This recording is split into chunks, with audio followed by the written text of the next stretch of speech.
and welcome to this episode of Fintech Finance, the Virtual Arena. We hope you're all doing very well at these unprecedented times. Now, here at Fintech Finance, we're always looking for the hottest new challenger bank. Something a little bit different, something a little bit new, something sparkly fresh, something a little bit like 220. And today I'm very lucky to be interviewing the co-founder and CEO, Henry R. Fudge. Hi, Henry. Hi, Hannah. Thanks for having me. You're welcome. How are you doing? How are you finding lockdown? Very enjoyable. It's wonderful. I get to sit at home. I get to wear pajamas and run a bank. I think I'm the only person who, runs a private bank in boxer shorts on a sofa. It's quite nice, actually. Quite enjoying myself. We have very smart pajamas on today. I thought so. I thought I'd make the effort for you guys, especially since there's video. I haven't even done my hair in the last month, I don't think. I've looked like a crazy homeless man. But no, I thought I'd make the effort. Cool. So, Henry, I'm completely fascinated by your career. So you're just 24 years old, which is the age when most of us are making coffee for people, being interns, getting your first ever job. You graduated less than 3 years ago, but you've already founded more than 3 companies? You have C-suite roles, Chief Operating Officer, Chief Executive Officer, Head of Investor Relations for 4 companies. Are you actually an aging genius trapped inside a young person's body? Does time move slower for you? How did this happen? To be honest, I fell into quite a few bits of it, I must admit. I think a lot of the C roles come into the fact that in the world of blockchain, where I was picking up the most of my experience when I started out, you see that basically no one really had the experience about what blockchain even was back in the good old days of things. Particularly not how it related to finance either. You could get a guy to understand the basic functioning, but you couldn't get someone to understand how that translates into a functional business model. But for myself, when I was back in university, it never really started out like this. Just coming out of Cardiff, going to university. In fact, the first time I heard about any kind of crypto was actually in a nightclub smoking area from a guy who was in computer science. I have no idea how I stumbled into the conversation, but he was telling me he was talking to his friend about Bitcoin. I'm like, what the hell is that? And since then, I'd actually woken up that morning and actually gone, well, what the hell is that? And I got quite interested, started reading into it. In a nightclub, in a smoking area, and you remembered the whole conversation? I honestly, I'm quite surprised myself. If you ask people the random questions, you sometimes get fun answers. So when I came out of university, I went straight into Zurich as a wealth manager. So I was over there for around 11 months as a junior wealth manager. But of course, I'd been interested in crypto. I'd been learning about Bitcoin itself and other elements of crypto and Bitcoin, obviously, since approximately 2015. So when I was dealing with private clients in Zurich, the fun thing that no one tells you is that nearly everything in the world of crypto basically happens about 10 miles down the road in Zug, the home of the crypto valley. And essentially, once you realize to connect, well, you are one of the only people who know about it. And of course, in a blossoming industry that's just getting started, and even now is still just blooming up. It's not too hard to jump into a role in which you can take a commanding seat, because you have to often show people the way it's done. So Zug, for people who maybe aren't that geographical of Switzerland, it's kind of like the place where you sort of pay slightly less tax, but is still quite close to Zurich. Is that a blossoming hub for blockchain now and for fintech? The crypto valley, yeah, it's absolutely gorgeous. Number one, it's absolutely gorgeous. Number two, as you mentioned, the tax efficiency of it, they have more companies than people registered in the canton of Zug. Not only because it's tax efficient, but also because it was tax efficient, you bring in the people who are looking to exploit that, which is often very highly skilled financial professionals, then it just turns into a giant rolling effect. It's also where Ethereum was founded as well, so you have a huge amount of the guys at the early stages founding it there. So some good neighbours. And is that where you got the idea for 220, these very affluent young people who want technology, but they also want the luxury? I would say that I got the idea for 220 mainly from my co-founder, and of course, definitely in the crypto community as well. Because I think if you look across a huge range of industries now, even across the rich list of our, latest and greatest billionaires, they're getting younger and younger. And of course, if you look at the way that financial services actually serves people, it's staying the same. If you walk through Zurich for 5 minutes, everyone knows it's just on Paradeplatz. If you think about private banking, it hasn't innovated in nearly 6 centuries, yet the ways in which people are generating wealth are entirely new. The ways in which they're getting into business and the new businesses they want, of course, are entirely new, and even the assets are changing. So it seems to me basically every element under the hood of private banking has changed, and the clients are almost entirely different, but still they haven't changed the model. It's still come see me at Paradeplatz. And that conversation mainly kicked off with my co-founder. So in the world of influencers, so my co-founder Sam, good friend of mine, he actually came to my 12th birthday party, which was quite a fun one. It's just, yeah, 2 Welsh guys coming out. yeah. He's a YouTuber himself, and I remember coming back to see him for Christmas, right, having a chat and a catch up when I come back to see the family for Christmas. And he was telling me about, he was just dealing with a mortgage advisor for buying a house. He's a YouTuber, very successful, on 1.2 million subscribers, definitely doing well for himself, to say the least. And he's got to sit there and explain like a criminal what he actually does for a job with a mortgage advisor. It's just quite funny. But we just discovered and just stumbled onto this problem that essentially there's thousands of entrepreneurial or first generational wealth based millennials coming out of new industries, new areas who want new services, and the banks just don't serve them. The services suck, they're too expensive, it's run in an old school way. It's just pretty tragic, and we thought we had to do something about it. We thought we were just going to solve it for influencers, but then we realized it's so much bigger than that. We hit this $24 trillion problem almost. Wow. Okay, so I want to ask you some more about your business, but first I have to ask you this. You're known as the Unreasonable Man. Who gave you that name and why? I really love the phrase. It's that the reasonable man adapts himself to the world, and the unreasonable man adapts the world to him. Therefore, all progress depends on the unreasonable man. That's essentially it. Because in any other reasonable world, I would have been slapped around the back of the head, and they would have told me, for God's sake, just get a normal job, go be an intern, go make coffee for people, work your way up the greasy pole of life. But then when you look at the world itself and how unreasonable it is, generally, if you start in that position and you start with nothing, the way that the financial system has gone, you're probably going to end with little to nothing anyway.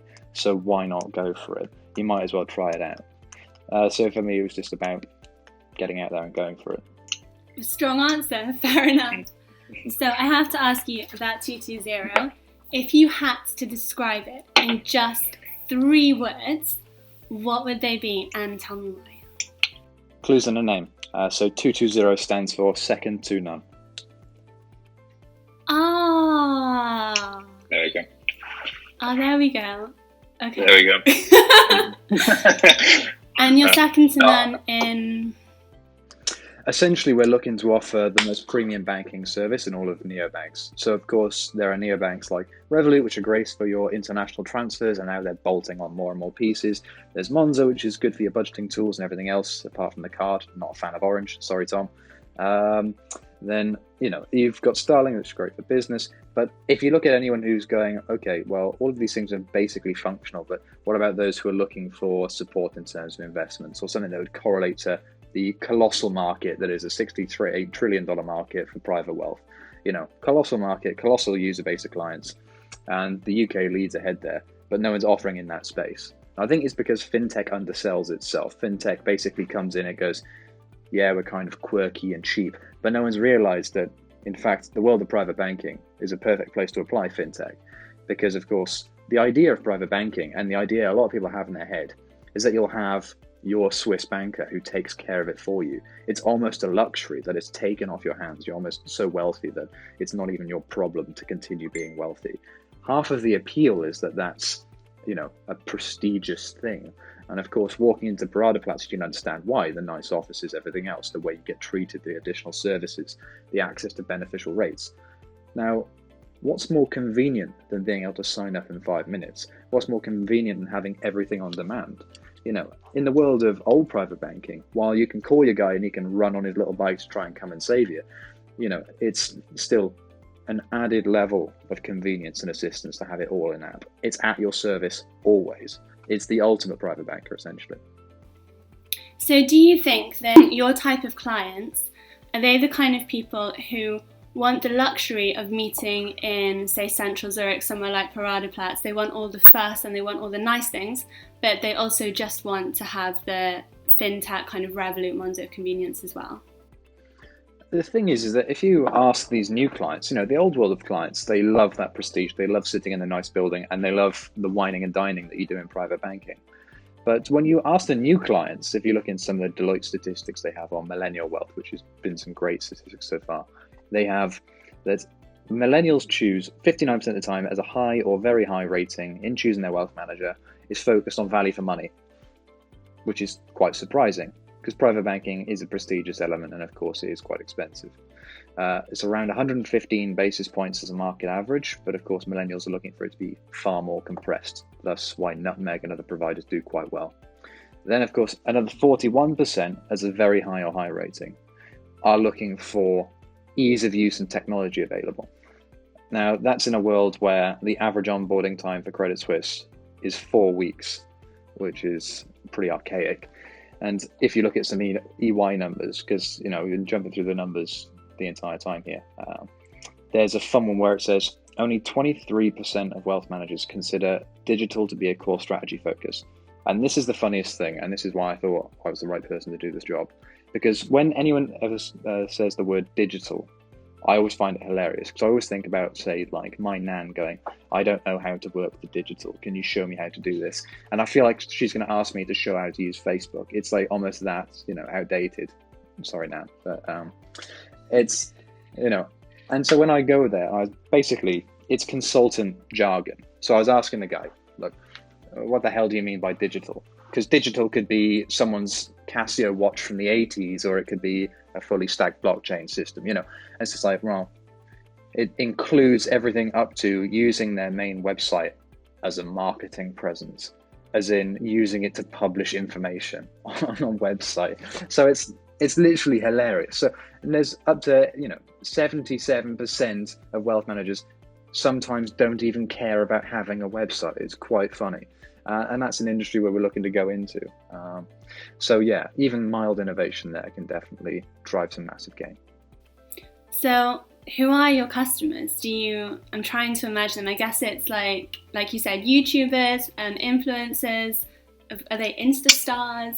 I'd categorize them into two sectors. So there'd be one which would be the savvy investor, which would be, of course, people who have accumulated certain assets or have inherited certain assets and are looking to invest them in a very price efficient way. So for us, we charge only 50 basis points all in terms of our passive investments on the robo-advisor. So that makes us 28 basis points cheaper than Nutmeg and notably cheaper than the world of private banking. We're about 60% cheaper than most private banks' declared fees. But when you cut through private banking, it ends up looking like Ryanair. There's a hidden fee here. Oh no, sir, your bag's overweight. Here's another £30. It turns into a nightmare. If you look through UBS as an example for a 250k investment, it can go up to as high as 4.2% as a UK citizen investing through a Swiss account. It's not ideal. For us, it's 50 basis points. It's the Ron seal of banking almost. You get what you see on the tin. So of course, in that element, everyone knows in the world of investing, if you are focused on passives over a long-term horizon, you will outperform anyone who's doing any kind of actives. That's Jensen 1968. And of course, then the only thing that'll start to kill you is your fees. They'll slowly erode you. And so with that, we give them access to very hyper low cost investment tools. Does that mean that you do passive investments, or are you more of an active? We do focused passives. So we do have a strong portfolio of passives, but we are looking to add in additional features in future from year 2 onwards, where we look into more focused active elements, and alternate investments are a big play for us. Obviously, coming from the world of crypto, I have an interest there as it becomes available and easy to do within the regulatory scheme, obviously. But the other side of the market, the other kind of consumer, would be someone who's just looking for the absolute convenience of it. They want it to be taken care of for them. So of course, with our offering, we offer the nicest card in the market. It's a ceramic steel. It's gloss metal black. We've got some samples coming in quite soon. I'm stuck here at the house, not at the office, so I don't have any on me at the minute, but absolutely gorgeous cards. Ceramic like clay? ceramic steel. So if you've ever seen like, it's hard to describe the finish. It's heavier than normal steel. If you feel a Revolut card, it feels like a tack compared to this thing. It's very heavyweight. It's about 17 grams. If you chuck it on a table, it goes dunk. It's a very nice sound to it. Yeah, it's the nicest card in the market by any stretch of the imagination. That's not even a bold claim, because N26 and Revolut cards, they're okay, but I don't know whether you get them, but sometimes you show them off in the light, there's a green tinge. I'm not a fan of it. It's a minor feature, but it's a very easy thing to offer people, just to have a card that they feel good about using, that they actually want to show people. It's very nice. On top of that, we have a client concierge as well, which is provided by a very notable provider to be revealed very soon. Now, with that, we have some rather extreme examples of some cases of their service. So there's always the joke about the guy who forgot flowers at his engagement party on a boat in Monaco. When he called this particular concierge, they were able to find him flowers within 30 minutes, have a guy rent a boat and bring them to him, as an example of the extreme service. So we have a very, very strong concierge service as well. Are those your people? Are those your customers? To a degree, some are, yeah, some interest so far. On top of that, then we drive huge client benefits as well. So one of the core things about our proposition is that we make, of course, spending on the card both beneficial and a pleasure to do. So we offer huge client discounts. So we're looking to partner with a number of premium branded hotel chains for premium upgrades and perks. Of course, then discounts with certain luxury brands as well. We have a lot of these already wrapped up, but of course we're looking to make some rather tasty announcements as and when we get closer to the launch. But yes, with us we have very good incentives for the clients who come on board. So we have two types of clients then. Essentially those guys who are looking for the strong focus on very efficient investing over a long term, perfectly good. And of course then you have the customers who just want the investment where it's handled for them, it's taken off their hands. You can automatically allocate when you sign up on a monthly basis, where it automatically ticks over into your investment account, and it's automatically rebalanced for you as well. You never have to touch it. You can sit hands off. We give you a message every 6 months if you want to. There you are. If you want to check in on it, one page on the application, job done, no problem. It's essentially handled for you, out of sight, out of mind. One of the best ways to do investment is not to keep your eye on it every 5 minutes. Then, of course, you just sit there and take the benefits of being a member. So, are you selling a bank or a lifestyle? I think these people already have a lifestyle. I'm a facilitator. That's essentially it.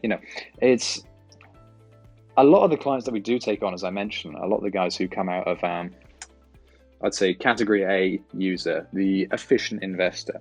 Often these guys are the more entrepreneurial types, and they're very defensive about how they've made their money. They're very defensive about how they look after it as well. They'll, look after their money very securely. And often it takes quite a lot to get them to realize you're doing quite well for yourself. You can enjoy yourself a little bit.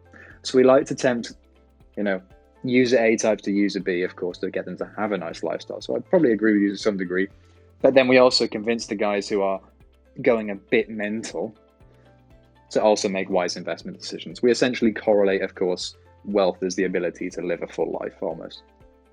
So this full life people will be living, especially the kind of clients you have with your fancy cards and all these perks, how much of that, be honest, was part of your marketing strategy? Because it's very clever, because they'll be sharing on Instagram, they'll be sharing with all their followers. Yeah.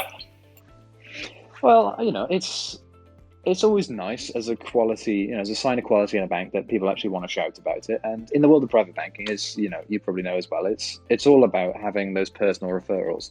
Because to have a trusted service like that, it requires a lot of trust. It requires a leap of faith with someone that you need to get to know and get to know the service. And of course, that referral system is vital for us. And of course, it's been very good and proven to work at other companies like, say, Revolut and Monzo. But for us, it's even more valuable. It's more focused, of course. We need to guarantee that quality. So yeah, the cards as well. I think the joke I had when I was making the cards, now this might sound a bit inappropriate, but the joke I had when I was designing the cards was that I wanted someone, when they pull it out, to know, oh crap, that's a nice card. Very similar to the traditional American Express Centurion. Because my thoughts and some of maybe some unsubstantiated feedback, do your own research on this one, but I've had a comment from a girl who said that she always has, a sinking feeling in her stomach when she sees a guy pull out a Monzo card on a date, because she always feels like she's going to pay for half the drinks. And I'm like, oof, that's the worst insult I could ever have. If someone said that about my cards, I'd be very upset. Essentially, I want someone to pull out a 220 card and go, oh, shit, that would be quite nice for us. Yeah. Okay, I never quite thought of it like that. So I know that you have quite a strict process for who's allowed into your private bank and who's not.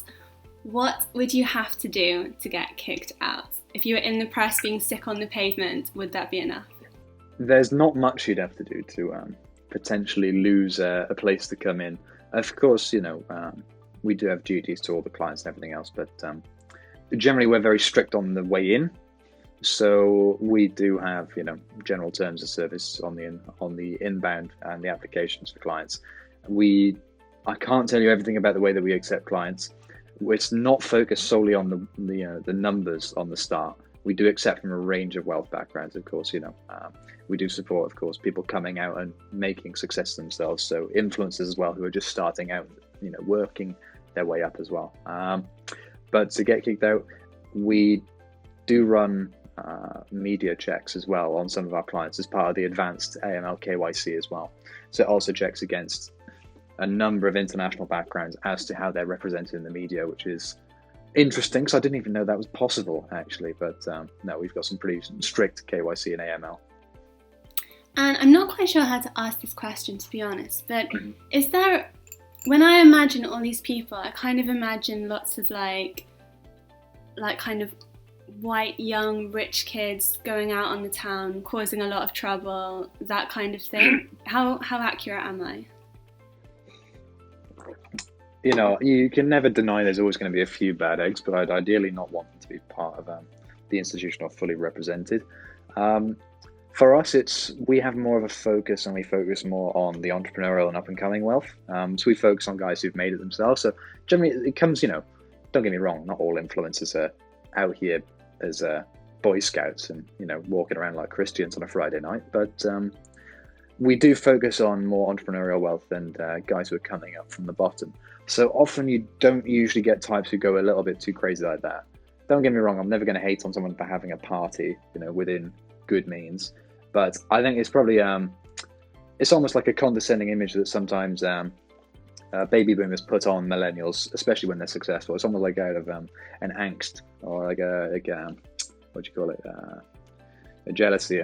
Jealousy might be too far, but these guys who are coming out of nowhere and they go, God damn it, they just make YouTube videos. Why is he worth $1 million? And they don't understand they're entertaining millions of people on a constant basis and selling huge amounts of product and things like this.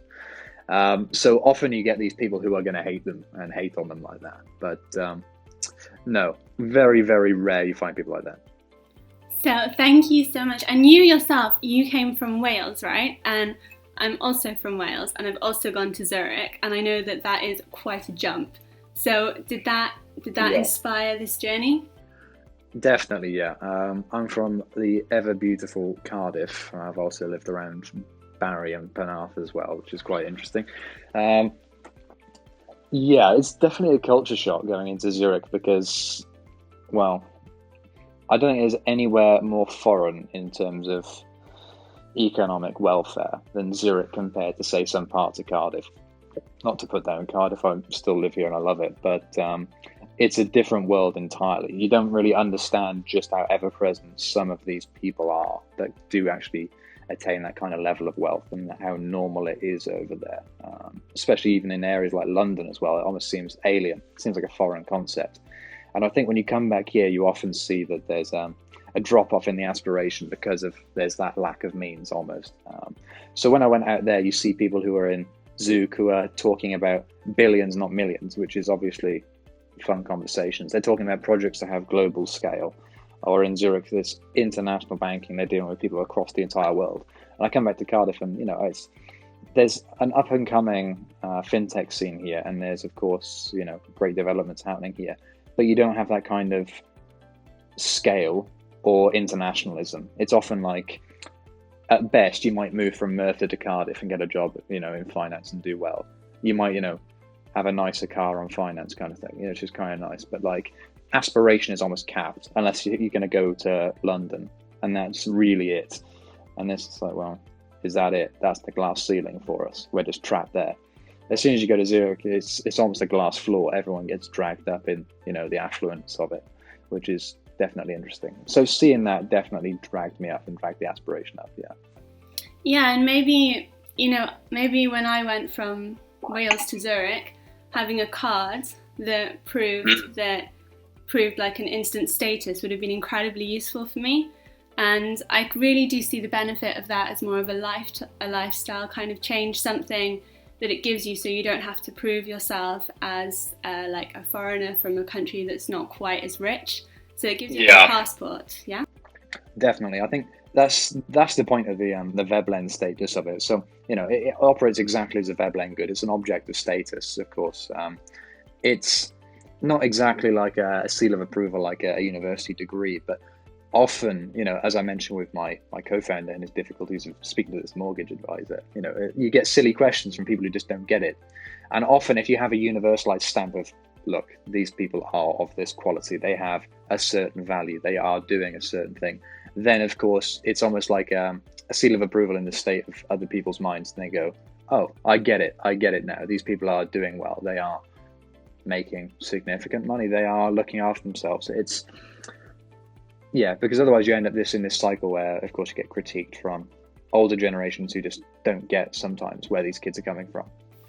So speaking of older generations who don't get where kids are coming from, you recently said that 60% of well-established private banks' customer bases are over 60. These banks are not trying to target younger people, they're just getting older. So why do you think this is happening? Why do you think that these old legacy banks are not going for young people?